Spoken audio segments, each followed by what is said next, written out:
Bonjour les amis, c'est décidé avec mon copain Patrick Jardin, l'hôte de la rédaction de Ripostaï qui est intransigeant sur le droit des automobilistes, on sort les mousquetons.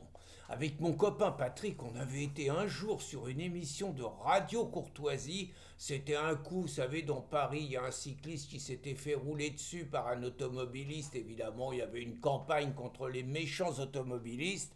Et nous, sur le plateau, avec mon copain Pat, on avait défendu le droit des automobilistes à fond. Bon, on avait un tout petit peu condamné quand même le fait qu'il ait roulé sur le cycliste, qui était un militant cycliste.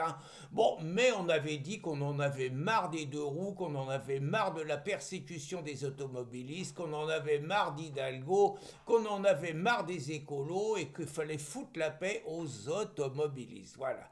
Et donc voilà ce qui nous sort là par un député, je vais revenir sur celui-là, un nommé Frédéric Valtou, journaleux par ailleurs et macroniste, ça fait beaucoup. Donc il a décidé de sortir un projet de loi qui, je suis certain, est capable de marcher auprès de certains nigauds, c'est-à-dire de dire que le permis de conduire, c'était quand même un truc, il y avait les vieux, ils étaient dangereux, et donc il fallait contrôler le permis de conduire et faire une visite médicale obligatoire tous les 5 ans pour les plus de 70 ans. Alors je vous dis, je suis sûr qu'il y en a quelques-uns d'entre vous qui vont dire mais c'est normal, il y a des vieux, ils ne doivent pas conduire, regarde, parce qu'ils servent toujours d'un accident qui marque un petit peu les mémoires. Je vous ferai remarquer que c'est toujours quand c'est un vieux qui conduit, mais pas quand c'est un jeune sans permis, toxico, ou qui fait des rodéos. Là, on n'en parle jamais de ça. Donc là, effectivement, il y a une dame de 83 ans qui a tué une jeune fille, une gamine de 10 ans. Je comprends la douleur de la mère, je comprends qu'elle veuille faire quelque chose, et évidemment, comme il y a l'émotion, on se dit, les vieux, ça suffit, il faut qu'ils passent la sacro-sainte visite. Alors, d'abord, quelques rappels, les gars. Les jeunes de 18-24 ans se créent 2 fois plus d'accidents que les anciens de plus de 70 ans. 20% pour les uns, 9% pour les autres quand même. Ne pas oublier. Ne pas oublier que je vais faire un petit récapitulatif quand même pour vous montrer tous les reculs qui existent sur les automobilistes depuis 50 ans. Allez, je vais faire vite. Moi, je vous rappelle que j'ai eu mon permis de conduire. C'était un permis de conduire, je l'avais à vie. Et il n'y avait pas de discrimination entre les jeunes et les anciens, c'est-à-dire que moi j'ai eu mon permis de conduire à 18 ans, alors j'avais un truc, je sais plus, jeune conducteur, limité à 90, mais c'était tout, quoi. C'est-à-dire que mon permis n'était pas menacé en permanence, on était limité à 90 pendant un an, bon, pas de problème, mais on avait le même droit sur le permis. Après, évidemment, il y a eu le permis à points, et le permis à points, les gamins, c'est maintenant 6 points seulement, et les mômes, il faut que 3 ans pour avoir 12 points, ou si tu fais de la conduite accompagnée, c'est 2 ans. Et donc, je vous dis pas 6 points, le môme qui boit une bière et qui, ils ont 0,2 comme taux d'alcoolémie. Le môme qui boit une bière pour fêter son bac, il prend sa bagnole, il a tout perdu. Enfin, c'est insupportable, y compris comme discrimination vis-à-vis des jeunes. Je vous parle pas de l'alcoolémie, moi de mon temps c'était 1,3, voilà, après c'est passé à 1, c'est passé à 0,8, c'est passé à 0,5, 0,2 pour les jeunes, et on sait que ce qu'ils rêvent c'est faire comme dans les pays de l'Est, boire ou conduire faut choisir, allez hop, 0 gramme, et nous faire souffler dans un tuyau avant de pouvoir conduire la bagnole, et si vous soufflez et toc, ça a des bip bip partout, les flics qui arrivent, les menottes, enfin bon, je suis pas parano, ça va finir comme ça. Donc voilà le contexte. Plus de restrictions. L'année dernière, ils ont essayé de faire passer un texte qui a été combattu heureusement par 40 millions d'automobilistes. Et ce test, c'était un permis, une visite médicale obligatoire pour tous les possesseurs du permis de conduire. Une visite médicale obligatoire tous les 5 ans. Donc vous dire que ce n'était pas le problème des anciens. L'autre élément est que sous la pression de l'Union européenne, le permis à points, qui est déjà une monstruosité, que vous aviez à vie, c'est terminé. Maintenant, quand vous avez le permis, il y a une date et c'est un renouvellement du permis avec évidemment tous les 15 ans.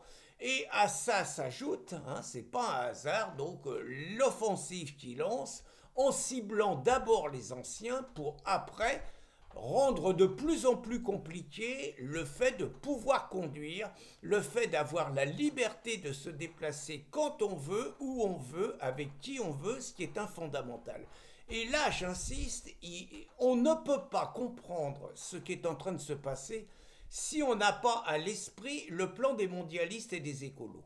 Le plan des mondialistes et des écolos qui a été développé par celle qui était à une époque ministre du Logement, Emmanuelle Wargon, donc qui a expliqué, elle, que le pavillon individuel, c'était quelque chose de nocif parce que c'était l'encouragement à la voiture individuelle.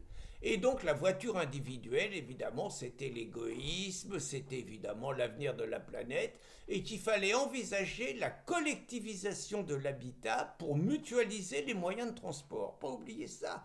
Le socialo-espagnol Pedro Sanchez a repris cette théorie en expliquant que d'ici les années 2050, il faudrait mettre fin au déplacement individuel des citoyens. Ce qui veut dire que très clairement, vous allez avoir, vous êtes chez vous, vous avez besoin de vous déplacer quelque part, on va vous faire le coup des transports collectifs. Il va falloir aller chercher un ticket à la mairie, on va vous inscrire sur une liste d'attente et on va vous dire, ah bah vos courses, attendez, demain à 14 heures, on peut passer vous prendre, on vous envoie un chauffeur. Vous voyez, c'est ça. J'avais au téléphone une amie, là, il y a quelque temps, la pauvre perd la vue et elle m'explique que depuis 3 ans, elle a plus son permis, bah, tout simplement parce elle ne voit plus assez clair et donc je conteste pas ça, mais elle m'a expliqué sa détresse. C'est-à-dire la dépendance qui était la sienne, l'impossibilité de se déplacer, l'obligation d'appeler pour elle qui a toujours été une femme libre, indépendante et tout, bah, l'obligation de compter sur les autres, c'est une grande détresse. Et c'est clair que ça commence par les seniors, hein, ce qu'on appelle les seniors, les anciens 70 piges, ça commence par eux sur un contrôle médical. Mais ça sera toute la population. Et le contrôle médical, je vais vous dire, parce que là encore, il y en a quelques-uns qui vont dire, mais attends, contrôle médical, si tu es en bonne santé, tu auras ton permis et tout. Ah, attendez les mecs, ça va être plus compliqué que ça. Parce que évidemment, le contrôle médical que vous allez casquer, hein, non seulement vous casquez les contrôles techniques et tout, mais vous allez casquer aussi les contrôles médicaux. Conduire, ça a un prix. Hein. Donc c'est vous qui allez casquer le contrôle. Et puis le contrôle, les mecs, ils vont vous dire, oh là, mais attendez, correction, vous avez que 8 dixièmes une fois corrigé. Vous n'avez pas 10 dixièmes, trop dangereux. Vous pouvez ne pas lire un panneau et tout. Non, non, vous ne pouvez pas conduire, monsieur. Audition. Audition, oh là, mais vous avez perdu de l'audition, monsieur. Un coup de klaxon et puis vous n'allez pas l'entendre, vous êtes dangereux. Non, non, monsieur, vous ne pouvez pas conduire. Hein. Une autre anecdote, hein, et authentique. Hein, j'ai un ami, 82 ans. Le mec, il va faire, ce qui est la preuve qu'il va bien, il fait 50 bornes pour aller faire un petit resto avec un pote.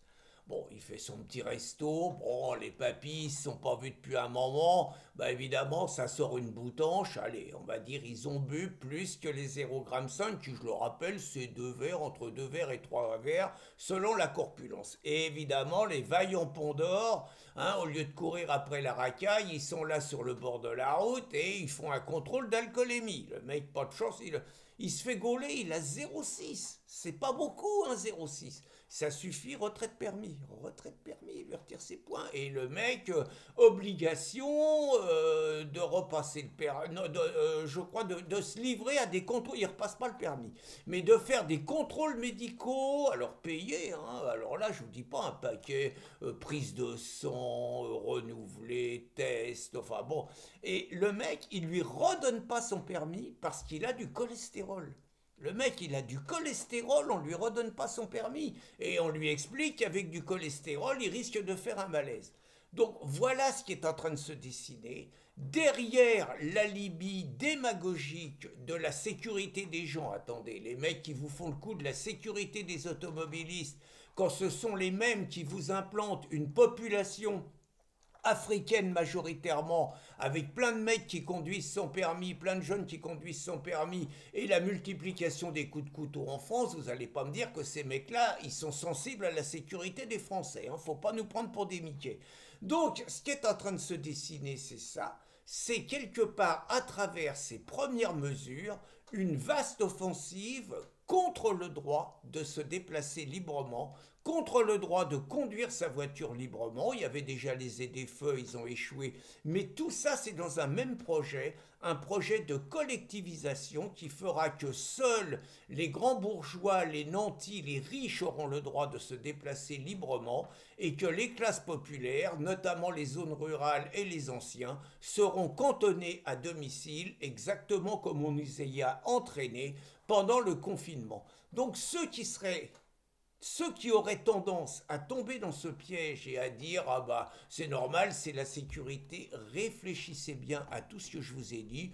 Et quand même, je vous ai mis les coordonnées du salopard de député qui a déposé ce projet de loi. Je vous ai donné son adresse. Vous avez le droit de le féliciter pour sa brillante initiative qui pense-t-il, lui permettra de sortir de l'anonymat duquel il aurait jamais dû sortir parce que on n'a jamais entendu parler de ce loustic. Donc je compte sur vous les amis, on ne se laisse pas faire, il faut aider 40 millions d'automobilistes, il faut aider tous ceux qui luttent contre cette nouvelle forfaiture, contre les Français et contre les classes populaires. Bonne journée les amis!